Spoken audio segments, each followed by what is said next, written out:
का एक suitable substance के अंदर कन्वर्ट करना होगा। तो सुटेबल सब्सटेंस के अंदर हम कैसे इसको कन्वर्ट कर सकते हैं, उसको ऑक्साइड में कन्वर्ट करके।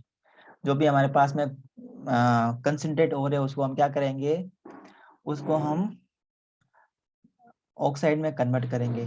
तो ऑक्साइड में कन्वर्ट करने से क्या होगा, उसका हम आराम से रिडक्शन करवा सकते हैं, उसका रिडक्शन हम आराम से करवा सकते हैं। इसलिए हम उसको क्या करना है, उसका क्या करना है, हमें उसको मेटल ऑक्साइड में कन्वर्ट करना है। अब ये मेटल ऑक्साइड में कन्वर्ट करने के दो तरीके हैं। मेटल ऑक्साइड में हम दो तरीके से उसको कन्वर्ट कर सकते हैं। कैसे कन्वर्ट कर सकते हैं मेटल ऑक्साइड में? दो तरीकों से। फर्स्ट जो मेथड है मेटल ऑक्साइड में कन्वर्ट करने का, वो है बेटा, वो दूसरा मेथड है कैल्सिनेशन। तो सबसे पहले हमें करना होगा,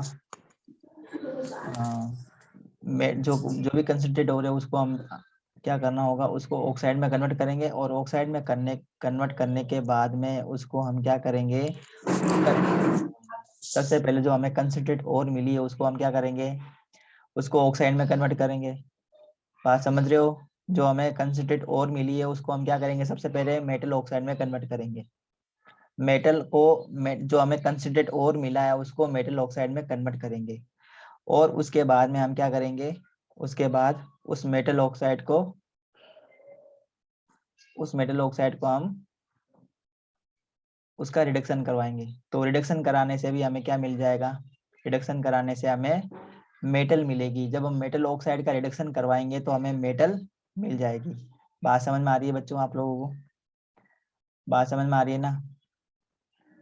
बात समझ में आ रही है सभी बच्चों को?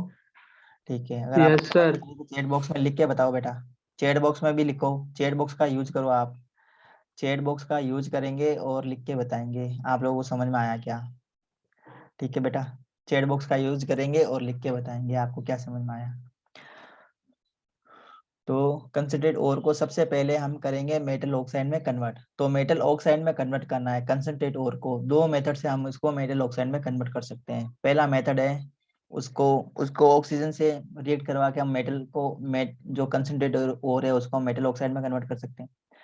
दूसरा तरीका है, जो हमारे पास में कंसंट्रेट ओर है उसको ऑक्सीजन की लेस क्वांटिटी में या ऑक्सीजन की एब्सेंस में क्या करेंगे, हम हीटअप करेंगे।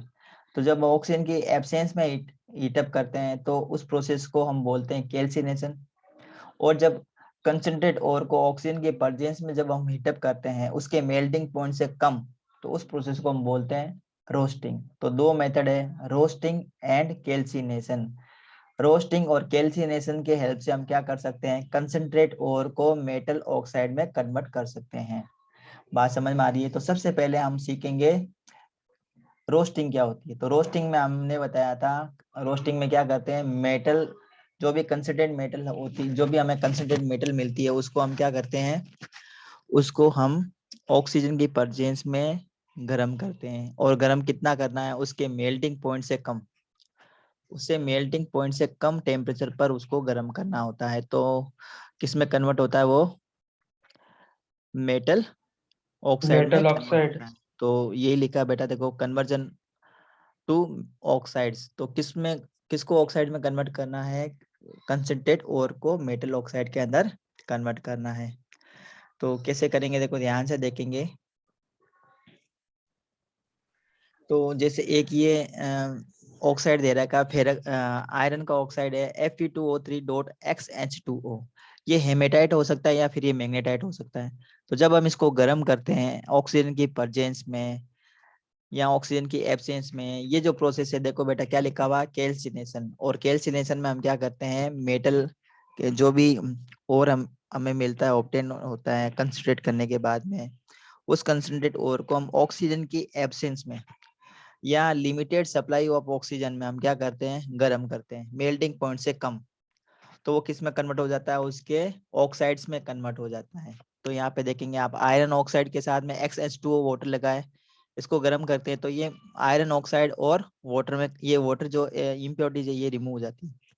इसी टाइप से ये जिंक कार्बोनेट है, जिंक कार्बोनेट। तो जिंक कार्बोनेट को हमने किस में कन्वर्ट कर दिया, जिंक ऑक्साइड में कन्वर्ट कर दिया, और कार्बन डाइऑक्साइड गैस बाहर निकल जाती है।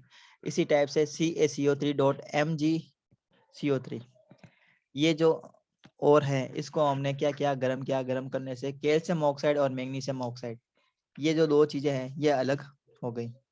तो यहाँ पे आप लोगों को समझ में आया होगा बेटा कि जब हम कैल्सिनेशन करते हैं तो कैल्सिनेशन हम किसकी प्रेजेंस में करते हैं, ऑक्सीजन की एब्सेंस में करेंगे, या फिर लिमिटेड सप्लाई ऑफ एयर में हम क्या करते हैं, जब किसी भी और को गर्म करते हैं in the limited supply of air, then this process is called calcination.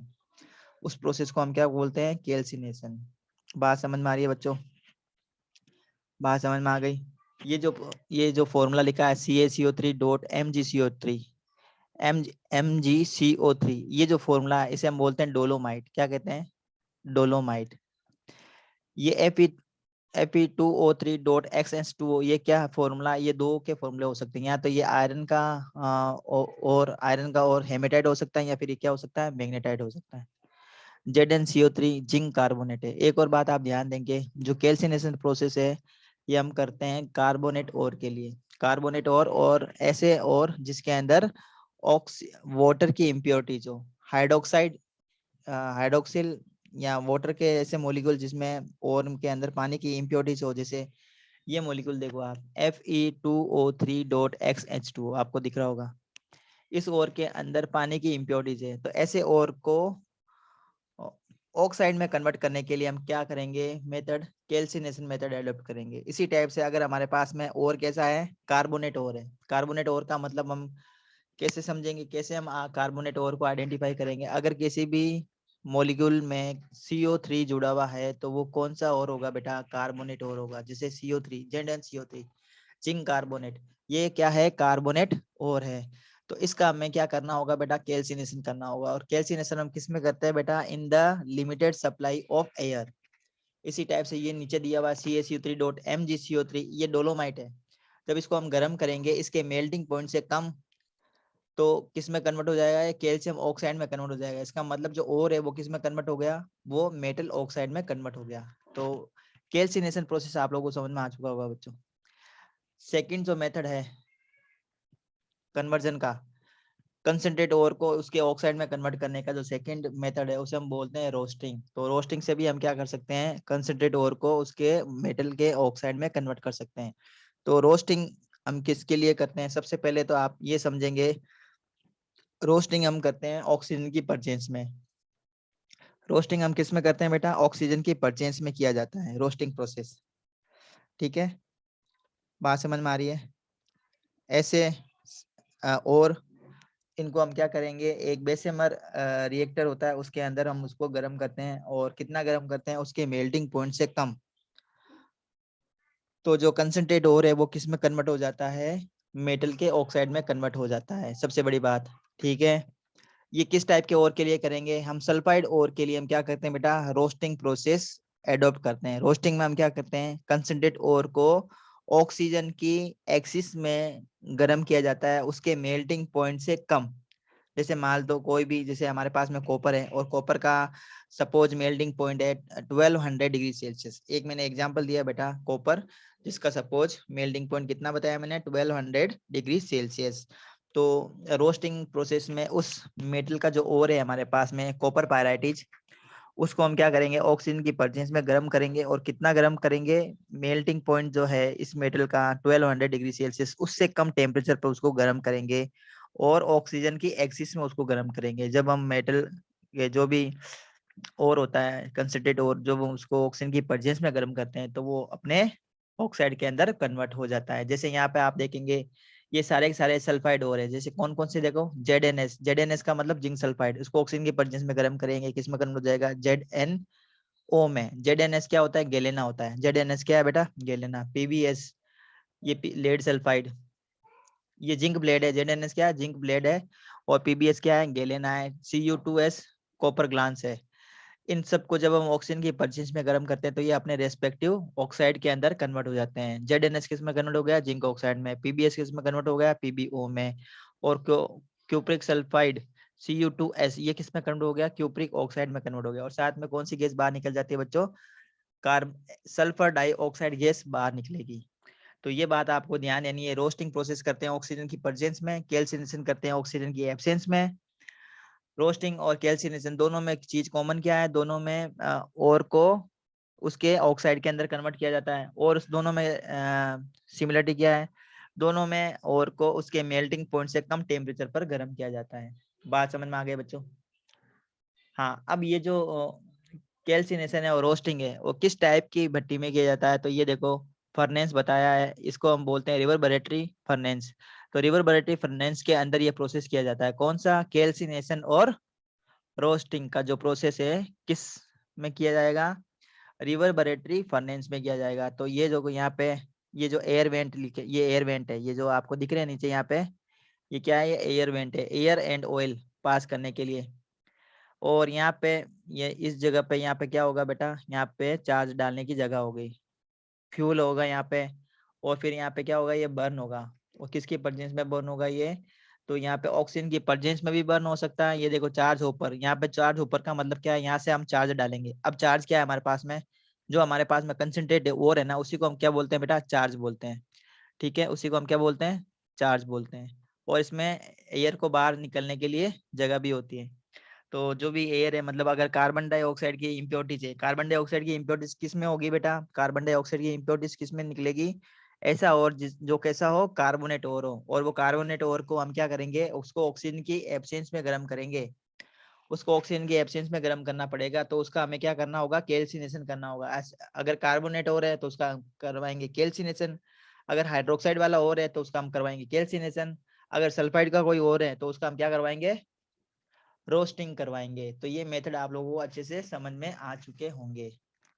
तो नेक्स्ट बढ़ते हैं बच्चों, नेक्स्ट पॉइंट की तरफ। जब हमारे पास में मेटल से मेटल हम ऑक्साइड ऑब्टेन कर लेंगे, तो उस मेटल ऑक्साइड को क्या कराना पड़ेगा, उसका रिडक्शन करवाना पड़ेगा। तो reduction of oxide to the metal, जब हम मेटल ऑक्साइड का हम रिडक्शन करवाते हैं, रिडक्शन करवाने का मतलब क्या होता है, उसमें से ऑक्सीजन को रिमूव करना।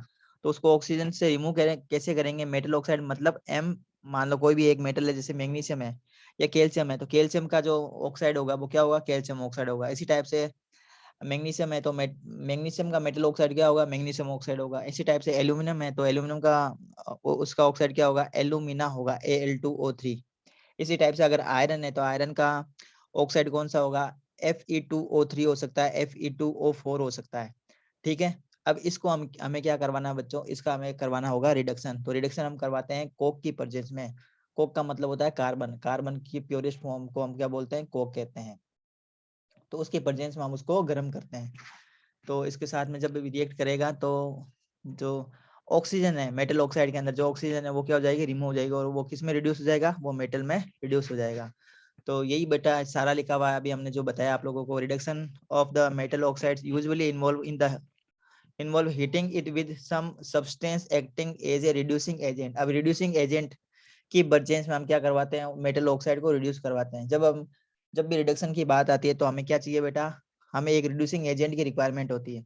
अब रिड्यूसिंग एजेंट यहाँ पे क्या हो सकता है, रिड्यूसिंग एजेंट इस केस में क्या होगा बेटा, रिड्यूसिंग एजेंट इस केस में होगा कार्बन, या फिर क्या होगी, वो कार्बन मोनोऑक्साइड होगी। बात ध्यान देंगे।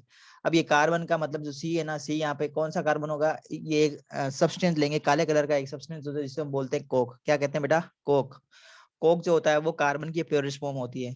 इसी टाइप से हम कार्बन मोनोऑक्साइड गैस भी ले सकते हैं, जिसका हम यूज करेंगे किसके लिए, रिड्यूसिंग एजेंट के तौर पर हम इसको यूज करेंगे। तो ये जो कार्बन मोनोऑक्साइड है ये किस में कन्वर्ट हो जाएगी, कार्बन डाइऑक्साइड गैस में कन्वर्ट हो जाएगी। मतलब इसका खुद का तो हो जाएगा ऑक्सीडेशन, और कार्बन मोनोऑक्साइड गैस जिससे रिएक्ट करेगी, जिससे रिएक्ट करने का मतलब यहाँ पे क्या है, मेटल ऑक्साइड है। मेटल ऑक्साइड को क्या कर देगी, रिड्यूस कर देगी, किसमें, मेटल में। मेटल ऑक्साइड को मेटल में कन्वर्ट कर देगी।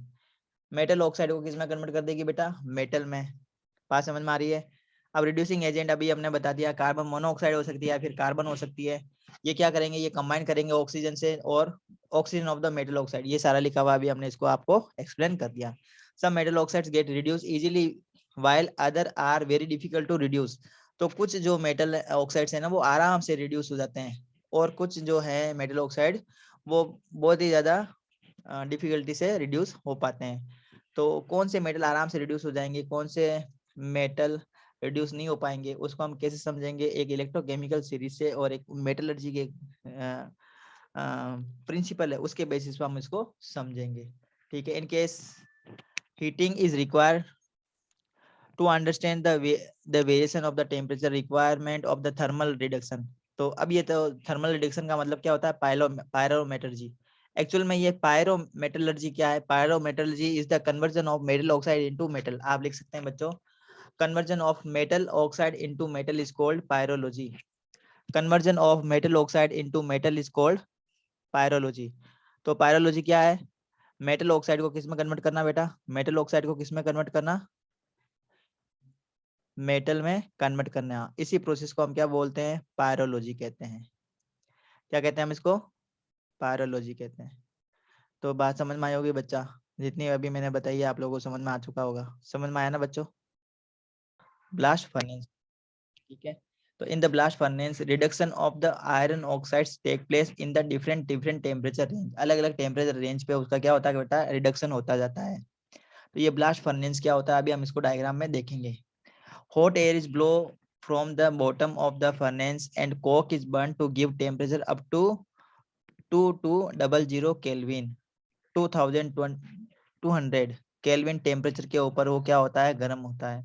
ये टेम्परेचर बहुत ज्यादा है बेटा, ये टेम्परेचर बहुत ज्यादा है, लगभग 2000 डिग्री सेल्सियस टेम्परेचर है ये, 2000 डिग्री सेल्सियस टेम्परेचर है। तो इस टेम्परेचर पर मेटल ऑक्साइड क्या हो जाएगा, पूरा ही मेल्ट हो जाएगा और किस में कन्वर्ट हो जाएगा, वो मेटल के अंदर कन्वर्ट हो जाएगा, लिक्विड मेटल के अंदर कन्वर्ट हो जाएगा, लिक्विड आयरन में कन्वर्ट हो जाएगा। ये जो काम ये हम पढ़ रहे हैं ना ब्लास्ट फर्नेस, इसके किसके लिए पढ़ रहे हैं, आयरन ऑक्साइड के लिए पढ़ रहे हैं। आयरन ऑक्साइड मतलब Fe2O3, जब वो कार्बन से रिएक्ट करेगा तो किस में कन्वर्ट हो जाएगा, वो आयरन में कन्वर्ट होगा। और उस भट्टी का जो टेम्परेचर है वो कितना होगा, 2000 डिग्री सेल्सियस तक उसका टेम्परेचर हो सकता है। उस इतने टेम्परेचर पर आयरन पूरा क्या हो जाता है, पिघल जाता है, मेल्ट हो जाता है। The burning of Coke therefore supplies most of the heat required in the process. तो ये जो कोक है ना, ये क्या करता रहता है, कंटिन्यू सप्लाई करता रहता है हीट की। तो क्या बनती है, कार्बन मोनोऑक्साइड भी बनती है। And heat moves to upper part of the furnace. तो वो जो हीट है ना, नीचे मतलब जब भी हम भट्टी का यूज करते हैं ना, तो भट्टी में नीचे सबसे ज्यादा टेम्परेचर होता है, आप लोगों को पता होगा। और जैसे जैसे हम ऊपर की तरफ बढ़ते हैं उसमें टेम्परेचर कम होता जाता है। In the upper part the temperature is lower.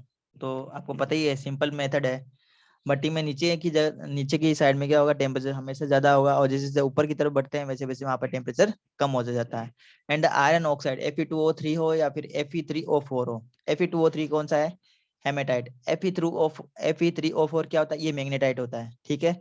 Coming from the top, ऊपर से जो आ रहा है ना ये ऑक्साइड, और ये क्या आता है ऊपर से, जैसे जैसे नीचे की तरफ बढ़ता है वैसे वैसे टेम्परेचर बढ़ता है। ऊपर से नीचे आएंगे ना भट्टी में, तो उसमें क्या होता है, टेम्परेचर नीचे की साइड में बढ़ता है। तो ये जो ऑक्साइड और है ये क्या करते हैं, ये कार्बन से रिएक्ट करते हैं, और कार्बन से रिएक्ट करके ये पिघले हुई आयरन में कन्वर्ट हो जाते हैं, पिघला हुआ आयरन बन जाता है। दस reduction reactions take place at the lower, हाँ ये देखो, हाँ, depend the point of the corresponding intersection of the delta G nought versus T plot. ये डेल्टा जी क्या है बेटा, डेल्टा जी है गिब्स फ्री एनर्जी। इसको आगे हम डिस्कस करेंगे। तो ये ब्लास्ट फर्नेस में कौन कौन सी केमिकल रिएक्शन होती है, देखो ये रिएक्शंस कैन बी समराइज। तो ये 500 टू 800 केल्विन टेम्परेचर पर, ये कम टेम्परेचर है, सबसे ऊपर की साइड में होता है भट्टी में, सबसे ऊपर की साइड में ये टेम्परेचर होता है। तो जैसे ये आयरन ऑक्साइड आता है, ये कार्बन मोनोऑक्साइड से रिएक्ट करता है, कार्बन मोनोऑक्साइड से रिएक्ट करता है, क्योंकि इसके अंदर क्या होती है, कार्बन। जब हम इसमें कार्बन बर्न करते हैं ना, तो वो कार्बन ऑक्सीजन से रिएक्ट करता है, और कार्बन ऑक्सीजन से रिएक्ट करके क्या बनाता है बेटा, कार्बन मोनोऑक्साइड गैस बनाता है। अब ये कार्बन मोनोऑक्साइड गैस किससे रिएक्ट करती है, आयरन के ऑक्साइड से रिएक्ट करती है। उसको किस में कन्वर्ट कर देगी, सबसे पहले Fe3O4 में कन्वर्ट करेगी, साथ में कार्बन डाइऑक्साइड गैस बाहर निकलेगी। अब ये Fe3O4 है, ये फिर क्या करेगा, कार्बन मोनोऑक्साइड गैस से रिएक्ट करेगा, क्योंकि कार्बन मोनोऑक्साइड गैस की सप्लाई कंटिन्यू मिलती रहती है। तो ये फाइनली किस में कन्वर्ट हो जाएगा बेटा, ये आयरन में कन्वर्ट हो गया, और कार्बन डाइऑक्साइड गैस बाहर निकलती है।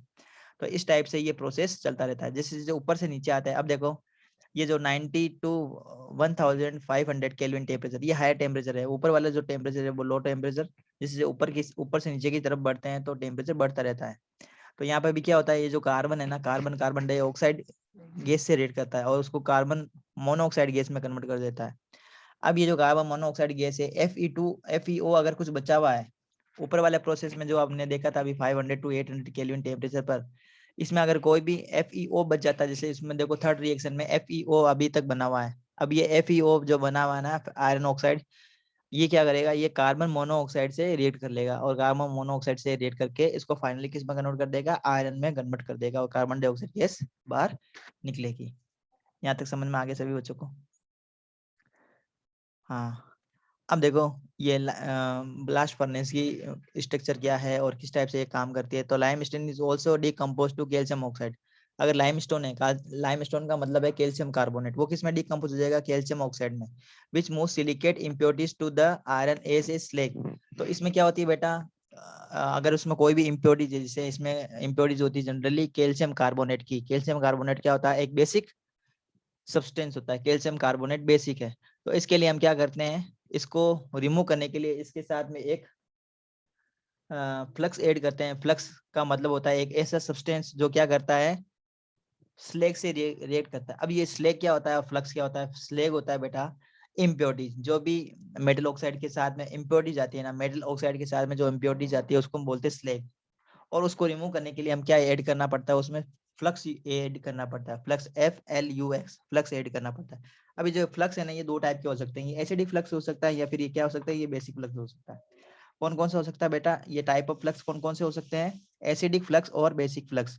अब एसिडिक फ्लक्स हम किस में यूज करेंगे, बेसिक इम्प्योरिटीज को रिमूव करने के लिए हम क्या ऐड करेंगे बेटा, एसिडिक फ्लक्स ऐड करेंगे। जैसे इसमें आयरन के गैस में इम्प्योरिटीज कौन सी है, लाइमस्टोन की इम्प्योरिटीज है। और लाइमस्टोन एक्चुअल में क्या होता है, बेसिक कंपोनेंट होता है, बेसिक सब्सटेंस है, कैल्शियम कार्बोनेट बेसिक होता है नेचर में। तो अब इसको रिमूव करने के लिए हम क्या करेंगे, सिलिका का यूज करेंगे, SiO2। सिलिका की नेचर कैसी होती है, एसिडिक। तो एसिडिक फ्लक्स का हम यूज करेंगे बेसिक इम्प्योरिटीज को रिमूव करने के लिए। मतलब बेसिक को रिमूव करने के लिए हम एसिडिक फ्लक्स का यूज करेंगे, और अगर हमारे पास में कोई इम्प्योरिटीज कैसी है, एसिडिक है, तो उसको रिमूव करने के लिए हम बेसिक फ्लक्स का यूज करेंगे। तो जो एसिड है वो बेस से रिएक्ट करेगा, या फिर जो बेस है वो एसिड से रिएक्ट करेगा, मतलब एक दूसरे को क्या कर देंगे, न्यूट्रल कर देंगे और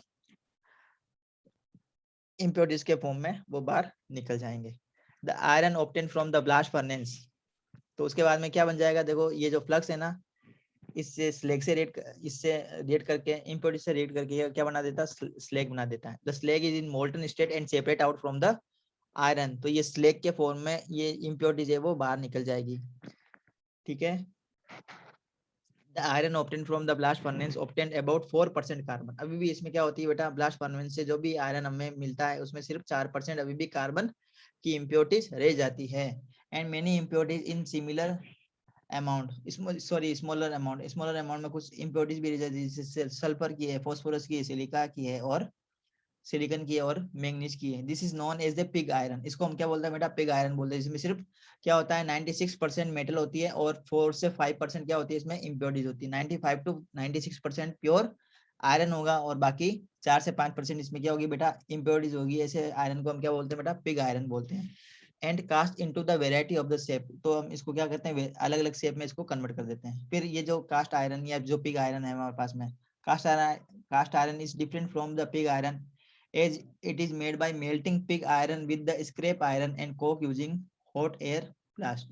तो कास्ट आयरन और पिग आयरन, ये पिग आयरन एक्चुअल में क्या है, पिग आयरन है जो भट्टी से बाहर निकलता है ना, आयरन पिघला हुआ आयरन लोहा, जिसमें 95 टू 96% क्या होती है, आयरन होती है। उस आयरन को जब हम ठंडा कर लेते हैं तो उस आयरन को हम बोलते हैं पिग आयरन। उसमें अभी भी क्या होती है, 4 से 5% क्या होती है, कार्बन होती है। उसको हम किस में कन्वर्ट करते हैं, उसको कास्ट आयरन में कन्वर्ट करते हैं। तो कास्ट आयरन एक्चुअल में क्या होती है, ये इसको शेप चेंज कर देते हैं, इसको थोड़ा सा शेप चेंज कर देंगे या इसको थोड़ा सा पीट लेते हैं पिग आयरन को, तो वो किस में कन्वर्ट हो जाता है, कास्ट आयरन में कन्वर्ट हो जाता है। तो कास्ट आयरन में भी देखो लगभग 3% क्या होती है इसमें इम्प्योरिटीज होती है और ये एक्सट्रीमली हार्ड सब्सटेंस होता है। अब ब्लास्ट फर्नेस की स्ट्रक्चर देख लो बेटा, ये ब्लास्ट फर्नेस की स्ट्रक्चर है। This is the structure of blast furnace. देख लीजिए बेटा, सभी बच्चे देख लीजिए ब्लास्ट फर्नेस की स्ट्रक्चर।